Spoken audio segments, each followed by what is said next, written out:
नमस्कार दोस्तों, स्वागत है आपका हमारे चैनल फिल्मी वाणी पर। दोस्तों, कहते हैं director is the captain of ship.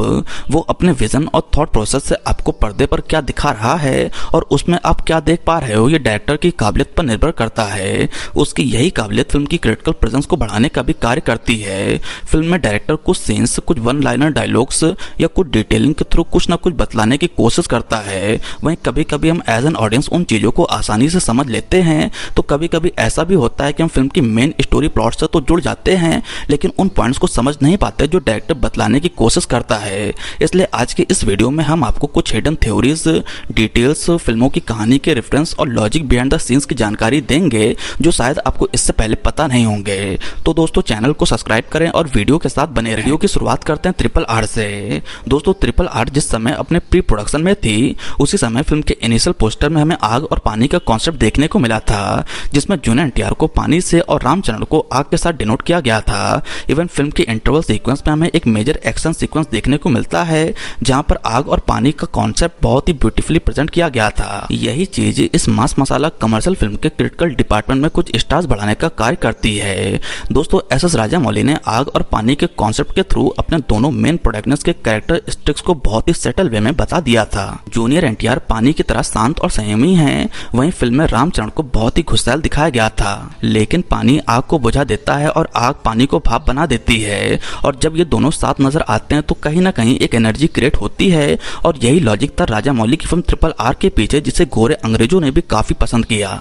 Next बात करते हैं तमाशा फिल्म की। दोस्तों, इम्तियाज अली के डायरेक्शन में बनी ये एक अंडररेटेड क्रिटिकली अक्लेम फिल्म है, जिसमें एक गाना था अगर तुम साथ हो। इस गाने में दीपिका और रणवीर कपूर को दिल और दिमाग के तौर पर डिनोट किया गया था, और इस गाने के जो लिरिक्स थे वो बहुत ही परफेक्टली दिल और दिमाग के बीच कन्वर्सेशन को पोर्ट्रे कर रहे थे। इवन इस पूरे गाने में इम्तियाज अली ने दीपिका पादुकोण को रेड कलर का गाउन पहना रखा था, जो कहीं ना कहीं दिल का कलर होता है। वही रणबीर कपूर को बिंज कलर दिया गया था, जो दिमाग को डिनोट कर रहा था। अब अगर आप अगेन इस गाने को दोबारा सुनते हैं तो आपको बहुत ही सेटल वे में हार्ट और ब्रेन के बीच कन्वर्सेशन और उनके कॉन्सेप्ट को देखने को मिलेगा। Wow, what a detailing and concept behind the song. वैसे इस चीज को लेकर प्रकाश राज के क्राफ्ट पर भी ध्यान देना चाहिए, जो मेजॉरिटी में ऑडियंस फिल्म के क्लाइमेक्स तक पहुंचने से पहले जज नहीं कर पाई थी कि डायरेक्टर साहब दिखाना क्या चाहते हैं।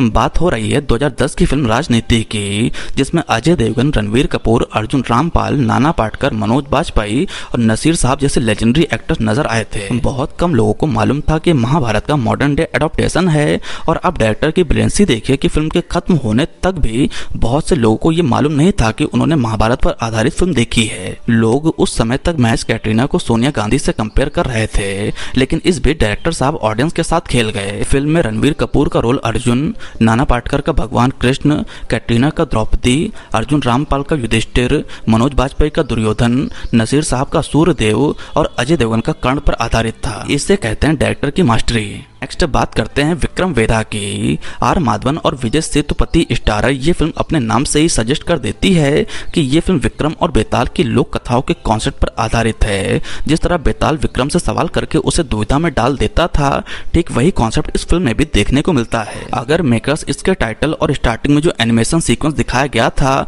अगर उसे हटा देते तो ऑडियंस को इस फिल्म का कॉन्सेप्ट भी समझने में थोड़ा वक्त जरूर लगता। खैर, नेक्स्ट दोस्तों, छोटी छोटी डिटेलिंग हमें ये साबित करते हैं कि डायरेक्टर अपने फिल्म को लेकर कितना ज्यादा सीरियस है, और यही छोटी छोटी डिटेलिंग फिल्म को मास्टरपीस का भी तगमा दिलाती है। आपको नीरज पांडे की मूवी MS धोनी तो याद ही होगी। ये one of the best biopic film ever made in India है। फिल्म में अगर हम छोटी छोटी डिटेलिंग पर बात करें तो इस पर एक डेडिकेटेड वीडियो बन सकता है। खैर, हम बात कर रहे हैं इस पर्टिकुलर ड्रेसिंग रूम वाले सीक्वेंस की, जहाँ पर लगभग सभी खिलाड़ियों की जर्सी टंगी हुई दिखाई दी जाती है। आप यहाँ गौर करिए कि ऑलमोस्ट सारी जर्सी यहाँ पर हाफ स्लीव्स में हैं, लेकिन हरभजन सिंह और वीरेंद्र सहवाग की जर्सी फुल स्लीव्स में टंगी हुई हैं। खैर, get back to the world cup 2011। Final match में भज्जी और सहवाग सर ही थे जिन्होंने फुल स्लीव पहन रखी थी, और ये यूजुअली फुल स्लीव्स ही पहनते थे। डायरेक्टर ने इतनी छोटी छोटी बारीकियों पर ध्यान दिया है, जिसे हम एज अ ऑडियंस भी इग्नोर कर देते हैं, और मेकर्स भी। ठीक इसी तरह थलपति विजय की एक फिल्म रिलीज हुई थी थुपक्की। जी हाँ, वही फिल्म जिसे आगे चल के अक्षय कुमार ने हॉलीडे के नाम से रीमेक किया था।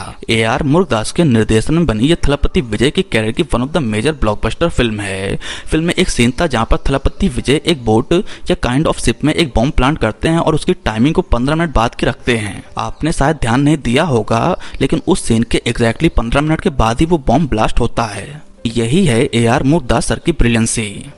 खैर साल 2011 में बॉलीवुड में एक कल्ट फिल्म बनाई गई थी जिंदगी ना मिलेगी दोबारा। जोया अख्तर के डायरेक्शन बनी इस फिल्म को ह्यूज क्रिटिकल अक्लेम और कमर्शियल सक्सेस हासिल हुआ था। फिल्म के डायरेक्टर ने इस फिल्म में कई सारी हिडन डिटेल्स दी और कुछ हिडन डिटेल छुपाई भी। यहाँ कुछ सीन्स के माध्यम से व्यूवर्स को हिंट दिया गया कि उनके तीनों मेन प्रोटैगनिस्ट की फाइनेंशियल स्टेटस क्या है। यहाँ आप देख सकते हैं कि अर्जुन यानी कि ऋतिक रोशन बिजनेस क्लास में, कबीर यानी कि अभय देओल फर्स्ट क्लास में और फरहान अख्तर इकोनॉमी क्लास में ट्रैवल कर रहा होता है। इन सीन्स के माध्यम से दिखाया गया था कि इन तीनों की फाइनेंशियल स्टेटस में कितना डिफरेंस है।